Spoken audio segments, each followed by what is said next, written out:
dokter. Ya, Bismillahirrahmanirrahim.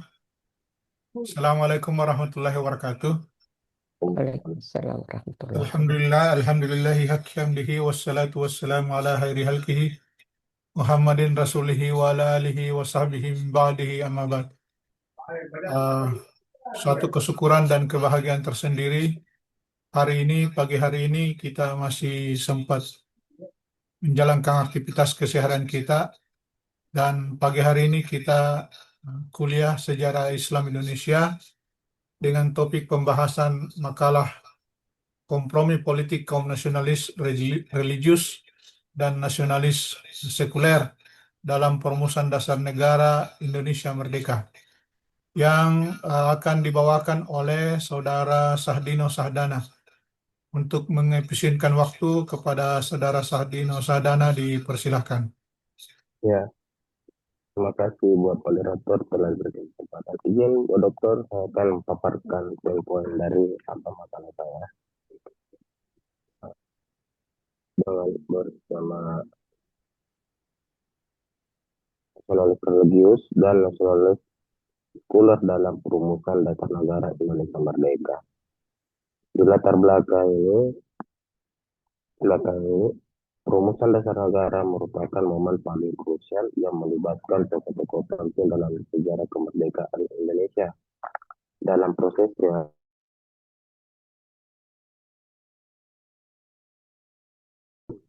dan nasionalis sekuler yang berusaha merumuskan fondasi bangsa melalui cara-cara yang damai, bijaksana, dan penuh strategi. Perdebatan yang terjadi bukan merupakan sebuah perpecahan, melainkan upaya mencari titik temu yang menyesuaikan dengan kondisi maju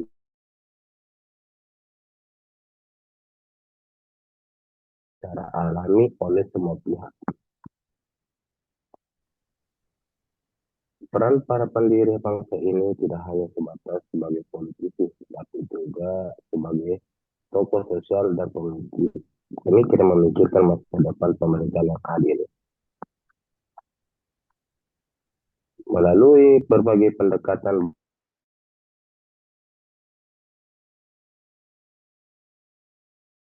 dapat berjalan berdampingan.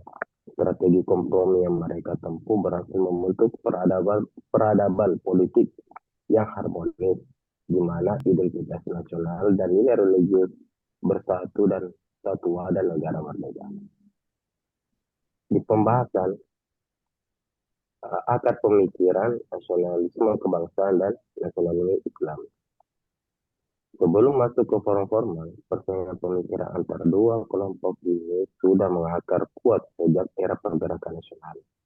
Divisi kaum nasionalis sekuler, yaitu kebangsaan, tokoh-tokoh seperti Soekarno dan Muhammad Hatta dipengaruhi oleh pemikiran modern tentang negara hukum dan demokrasi barat yang disesuaikan dengan kultur lokal. Mereka memandang bahwa Indonesia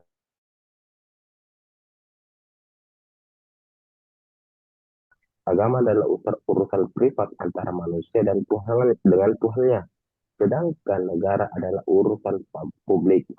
Jika negara didasarkan pada satu agama, mereka khawatir kelompok minoritas akan merasa menjadi warga kelas 2 yang pada akhirnya akan memicu keinginan untuk memisahkan diri.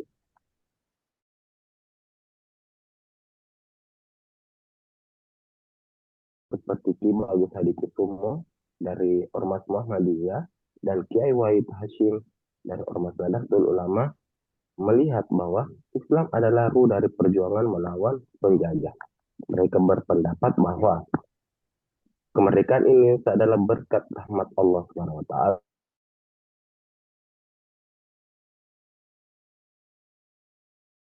Bagi mereka, negara berlandaskan agama akan memiliki moralitas yang lebih kuat dibandingkan negara yang murni sekuler, memisahkan agama dan dari politik.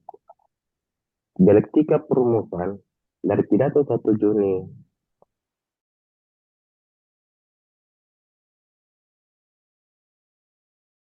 Juni 1945. Soekarno menyampaikan pidato monumental yang menawarkan ilmu prinsip sebagai titik temu Namun kelompok Islam merasa draft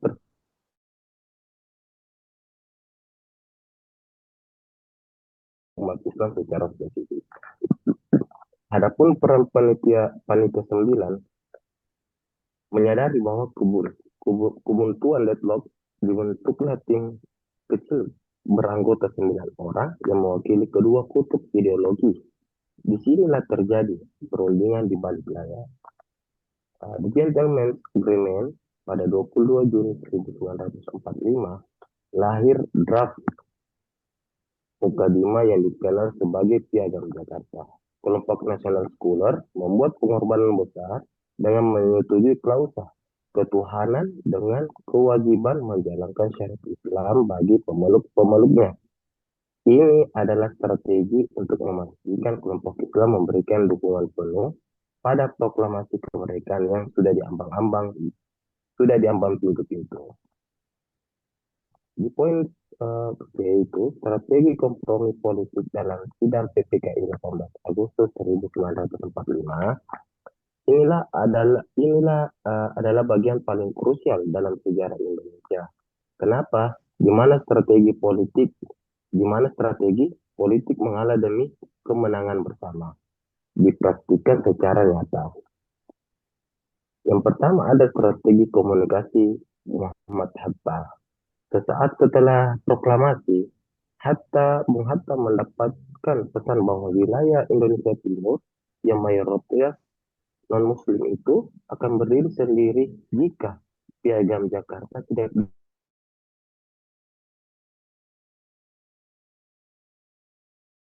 namun tegas. Ia tidak memaksakan sesuatu itu, memaksakan kehendak, tetapi memaparkan risiko kehancuran bangsa.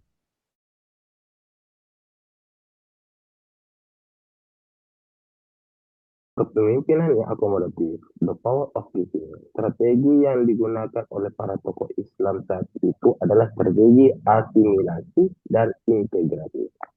Mereka sadar bahwa meskipun secara kuantitas mereka menang karena mayoritas, namun secara strategi politik menjaga keutuhan seperti wilayah dari Sabang sampai Merauke jauh lebih mulia maslahat daripada memaksakan 7 kata tersebut.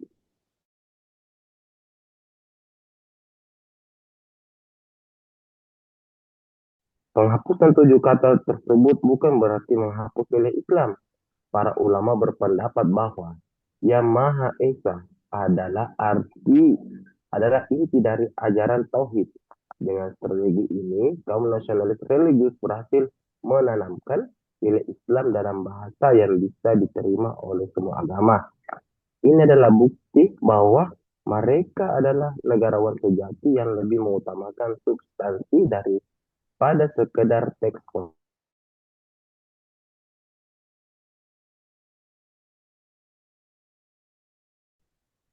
Ya, dampaknya adalah keberhasilan kompromi ini menciptakan sebuah model negara unik yang disebut sebagai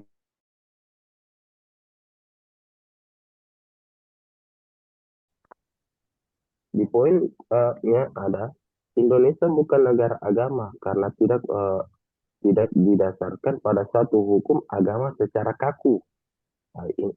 Poin kedua, Indonesia bukan negara sekuler karena negara tetap mengakui Tuhan dan memfasilitasi urusan agama warganya. Hasil strategi. Dengan kompromi ini, Indonesia terhindar dari perang saudara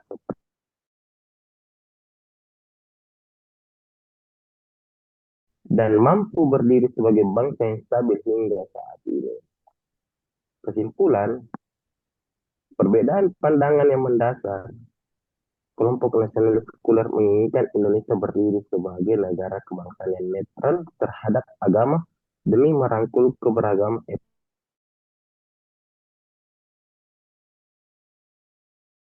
pendapat bahwa Islam sebagai agama mayoritas dan ruh perjuangan bangsa harus menjadi landasan moral dan hukum negara agar tercipta keadilan yang hakiki.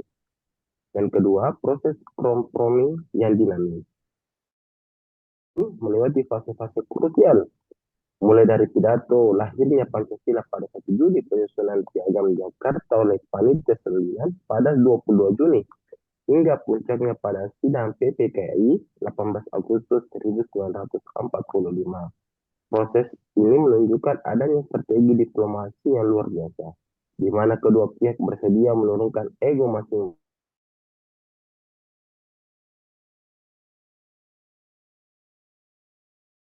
Dan ketiga, signifikasi kompromi bagi persatuan, keputusan para tokoh Islam untuk menghapus 7 kata dalam Piagam Jakarta dan menggantinya dengan ketuhanan yang Maha Esa adalah faktor kunci yang mencegah perpecahan bangsa di awal kemerdekaan. Kompromi ini membuktikan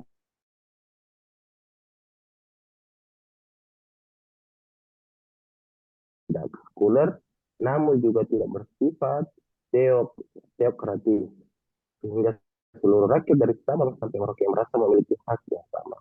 Saran dari pembahasan ini diharap khusus generasi muda dapat mengambil pelajaran berharga tentang penting sikap saling menghargai dalam perbedaan, dalam kehidupan berbangsa dan bernegara, dialog dan bersemangat untuk mencari titik temu. Kalimantan Jawa harus selalu dikedepankan daripada memaksakan kehendak kelompok tertentu. Penulis menyiarkan sejarah perumusan dasar negara ini terus dipelajari secara mendalam untuk memperkuat rasa nasionalisme dan persatuan di tengah tantangan zaman yang semakin kompleks. Ini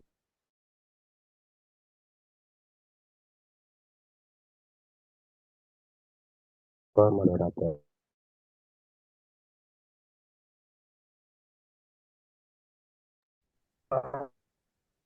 Ya, demikianlah tadi penyajian makalah dari Saudara Sadi Nusadana.